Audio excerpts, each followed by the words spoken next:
this week was a productive one, so that was nice. I got a couple really big things done, and I think those are the weeks that really feel the best. And I'll jump right into it. I started with we received the metal table legs for the Hickory tabletop. So those were in-house, and I needed to router out a recess to set those in the bottom of the table, and then needed to do the rest of the sanding on the table, just basically 180 grit, and then round over the edges just by hand. They were already routered, but needed to be just touched up.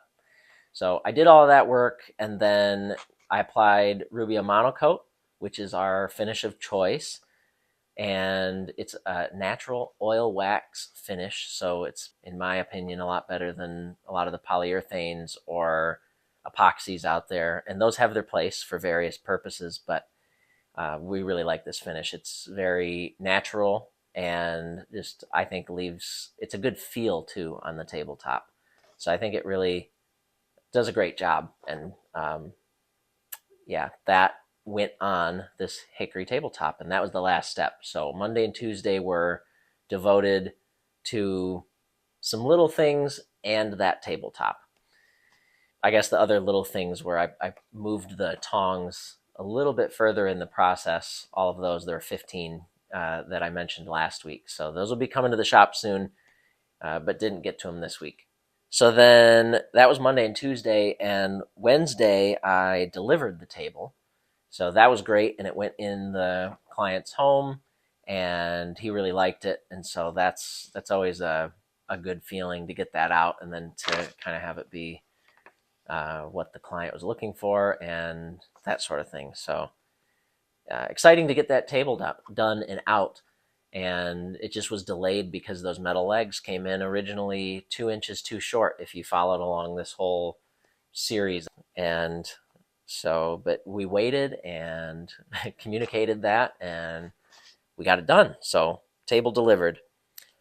Immediately after I delivered the table on Wednesday night, I snagged all of my milling equipment. So I have a whole list of stuff that I grab, and it's mostly kept in the same spot. So it's somewhat easy to grab, but always a little difficult, I guess, if you haven't milled in a month. You know, you just got to grab everything and go, did I still have gas? Did I still have bar and chain oil? You know, where did I put my whatever? And so I gathered that stuff all up, loaded it in the back of the truck, and was ready to go the next morning, which was Thursday. Thursday, I did a milling job, and it took a solid, I think it was 6 hours. We had some complications. It was a spalted maple log that was pretty much the full width of my mill. I had to trim the bottom edge, and I think up at the top it was roughly 29 inches wide. So, and 34 is the full width. So where this tree split off, it was 34. Well, it was 33 after I trimmed the left edge, and then yeah, milled that up, and it was some really cool wood, as spalted maple always is. But it's worth mentioning too that this was hard maple, so the cuts were very slow. And then I think in the fourth slab or something like that, I hit my first nail, which kind of exciting, right? Or the opposite of exciting. But I've been told that you hit metal a lot in logs, and it turns out I've never hit metal. Even in the city trees that I was getting when we were in Mount Pleasant, never once hit metal.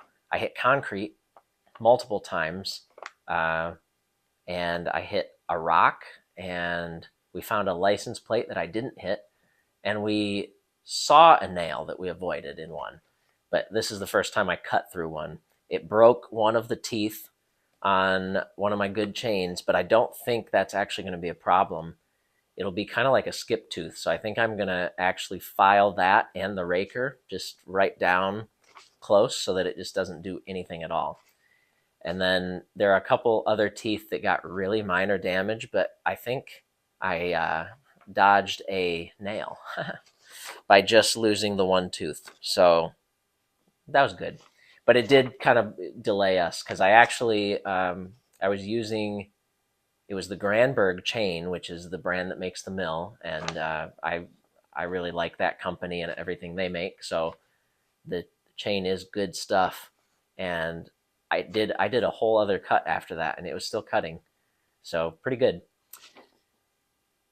And then what else to say on the milling job? We got 10 slabs down the tree, like 10 full slabs. And there was some rot in the middle, but really some amazing wood for this client that I was working with. And kind of excited to see it all. And then I told him to stay in touch and show me what he ends up doing with it, because it'll be some cool stuff. So that was fun. And I'm actually going back next week to mill. There was a log propping this one on the hill that we milled on. And I'm going to go back and cut up this other section that looks like it might be a little bit of curly maple with some spalting. So that'll be cool. And I'll share more about that too. Friday was just a regroup day. So it was really just like get back, get everything, content off my phone, get, what did I do? Take photos and list the scrap art that was done last week. I looked because it's right over there. But that is on our website now. So go ahead and hop over there and check it out. There are 4 new pieces, and I really like all of them. So hopefully you will too. I filmed this weekly wrap up, and I loaded content for our next YouTube video. That is from a walnut log that I milled up, what was it? Probably 3 months ago now. It was still summer.